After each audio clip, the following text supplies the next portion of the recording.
One of the biggest mistakes or struggles that I see women making when they're either trying to attract a man or grow their relationship with a man is that they're too masculine. All right, ladies, if this speaks to you at all, then you're going to want to listen up. I'm Sierra with Life Stylized, where we bring you more tips and tricks and techniques on how to live a life stylized through pleasure, play, and more fun and feminineness. So I have watched several thousand of my friends and my colleagues struggle with this very phenomena, and I speak from my own experience. One of the things that I often made a mistake of doing when I was in my dating years was I would take too much of control of the relationship, and then I'd be too controlling, and then I'd expect the man to fulfill me in certain ways, and then I'd get overly attached or overly emotional or overly clingy or needy and not really fun, sexy, and saucy in myself. Can you relate? So I want to talk to you a little bit about this phenomena because it can be easily remedied using some of the tools I'm about to teach you. If you're a woman who is looking for a partner and you can't seem to keep that guy, or you're wondering where all the good men are, well, some of what I'm about to share with you is definitely going to help. And if you are a woman who is in relationship with a man, but you can't really seem to get him to do what it is that you want him to do, then this is also going to help you.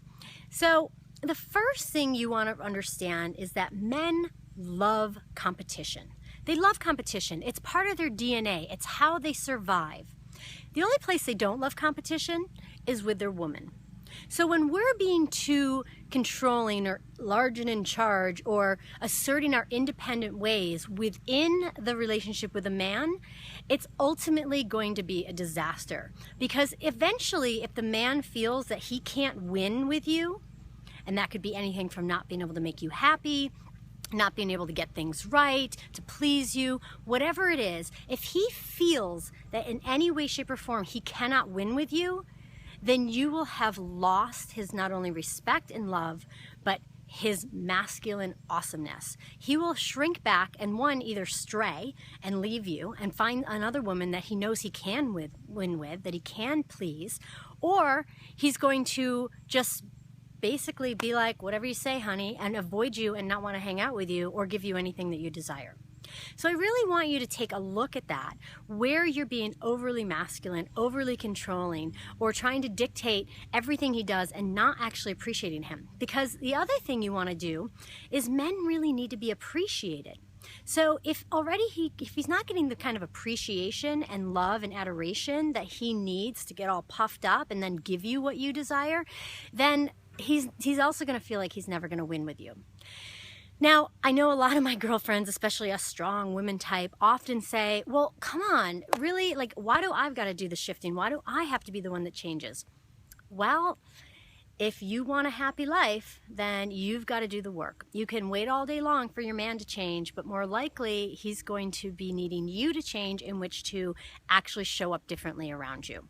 So a couple of things that I would suggest to pull back from being that controlling, overly masculine, bossy lady that, I want things done your way and the right way, is to play with, Siegel agrees, play with more pleasure in your life.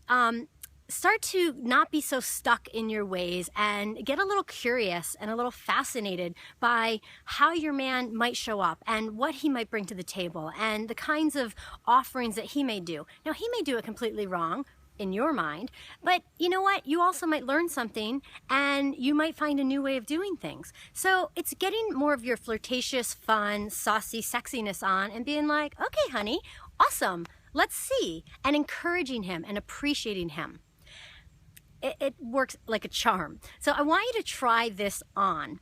And then secondly, which I'm going to cover more in next week's video, one of the things we often make the mistake of is expecting our man to be more like girlfriends.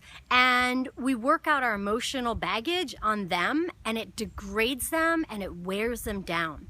So another great tool that you can have in your tool belt is making sure that you are connecting regularly with your girlfriends and or a sisterhood.